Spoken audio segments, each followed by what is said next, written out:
Hello everyone, welcome to the channel computer study zone. So आज हम बात करने वाले हैं एवीएल ट्री के बारे में। इससे पहले हमने डिस्कस किया था बाइनरी सर्च ट्री।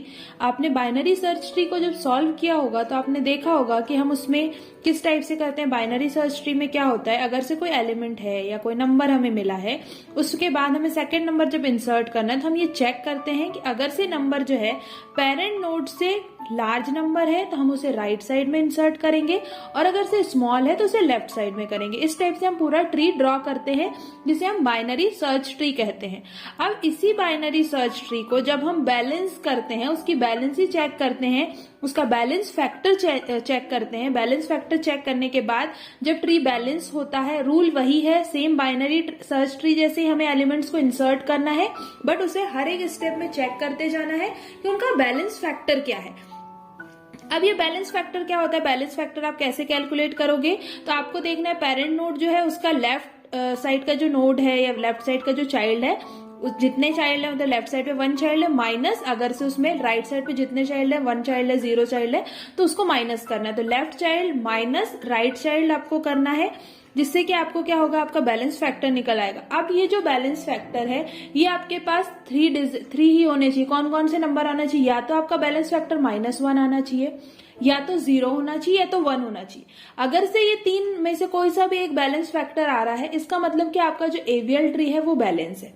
ठीक है। अब इसके बाद अब ये बैलेंस फैक्टर करने के लिए हमें कुछ तो रोटेशन करना होगा, कुछ चेंजेस करना होगा, क्योंकि एक साइड पे हो सकता है कि ट्री के नोड के 2 ब्रांचेस हैं, 2 सब ट्री है, तो उसका जो बैलेंस फैक्टर हो तो 2 हो गया, और हमें 2 नहीं चाहिए। इनकेस अगर से हम उसे बैलेंस कर सकते हैं, तो उसे हम बैलेंस कैसे करेंगे, उसमें हमें कुछ रोटेशंस करने होते हैं। अब ये रोटेशंस किस किस टाइप से होते हैं, कौन कौन से रोटेशंस होते हैं, अब आप देखिए। इसमें सबसे पहले होता है right right rotation. Right right rotation में आप क्या करोगे कि आपको जो एलिमेंट्स दिए होंगे राइट साइड पर ही पूरा होगा।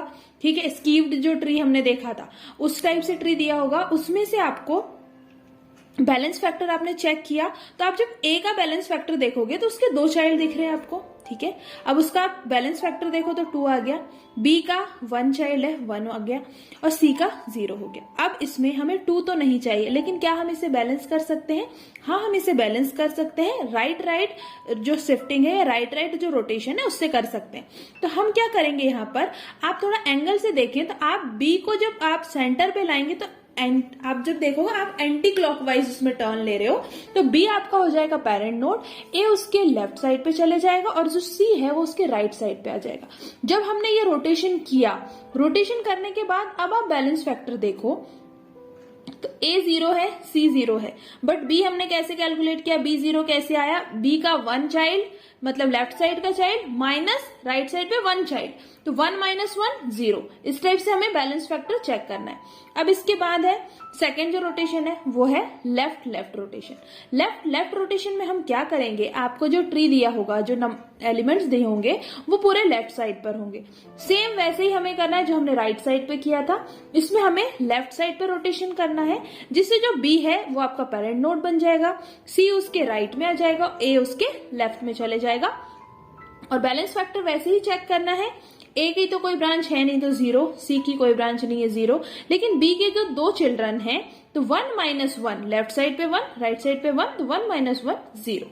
इस टाइप से आपको बैलेंस करते चलना है। अब थर्ड एक और टाइप होता है left right rotation. Left right rotation में क्या होगा, आपको 2 रोटेशंस लेने होंगे। किस किस टाइप से, देखो सी के लेफ्ट में ए है और ए के राइट में बी है। ठीक है। इसमें सेम उसमें नहीं है, एक लेफ्ट में है दूसरा उसके राइट में। अब इसको कैसे बैलेंस करना है, सबसे पहले हमने बी की पोजीशन चेंज करी, हमने बी को एंटी क्लॉकवाइज टर्न किया, मतलब कि हमने यहाँ पर राइट रोटेशन किया। राइट रोटेशन करने के बाद हमने क्या किया है, यहाँ पर अब आप देखो तो बी आपका चले गया है ए की प्लेस पर, और ए से आप जब बी को देखोगे तो वो उसके लेफ्ट में आ जाएगा। उसके बाद हमने करा है एक और रोटेशन, जिसमें आपकी बी की जो पोजीशन थी वो पहुंच चुकी है सेंटर पे, और बी से जब आप चेक करोगे तो बी के लेफ्ट में आ जाएगा ए और राइट में आ जाएगा सी। इस टाइप से आपको रोटेशन चेक करना है, और रोटेशन करने के बाद अब आपको क्या देखना है, इसका बैलेंस फैक्टर। इसके बाद है right left rotation. Right left rotation में आप क्या देख रहे हो कि ए के राइट में सी है और सी के लेफ्ट में बी है। एक राइट में एक लेफ्ट में है। जब एक राइट और एक लेफ्ट में होगा, सबसे पहले हम क्या कर रहे हैं, हम एक रोटेशन ले रहे हैं जिसमें आपका बी सेंटर में चले गए, तो सारे जो हो गए एलिमेंट्स वो पूरे के पूरे राइट में आ गए। अब देखो आप पूरे राइट में आने के बाद अब आपको ये same situation right right rotation जैसी दिख रही। सो इस टाइप से हमने राइट लेफ्ट रोटेशन किया, जिसमें हमने बी को सेंटर में पेरेंट नोड ले आए, उसके लेफ्ट में आ गया ए और राइट में चले गया सी। अब इसका बैलेंस फैक्टर देखेंगे तो बी का जो बैलेंस है वो है हो गया 1 - 1 0, ए का 0 और सी का 0। तो इस टाइप से हमने ये एवीएल ट्री में जो हमने देखा कि हमें जो एलिमेंट्स दिए हुए हैं उन्हें हमें ट्री में बनाना है। ट्री कैसे बनाना है, बाइनरी सर्च ट्री का जो रूल है हमें उसी रूल से ट्री बनाना है। और ट्री में जैसे जैसे हम नंबर इंसर्ट करते जाएंगे हमें हर एक स्टेप में उसका बैलेंस फैक्टर चेक करते जाना है। और बैलेंस फैक्टर चेक करने के बाद जब वो बैलेंस हो जाएगा, बैलेंस फैक्टर में आपकी जो नंबर है या तो -1 होना चाहिए बैलेंस फैक्टर, या तो 0 या तो 1। जब ऐसा हो जाता है उसके बाद ही आप उसमें आगे जो नंबर दिए हुए हैं आप उनको इंसर्ट कर सकते हैं।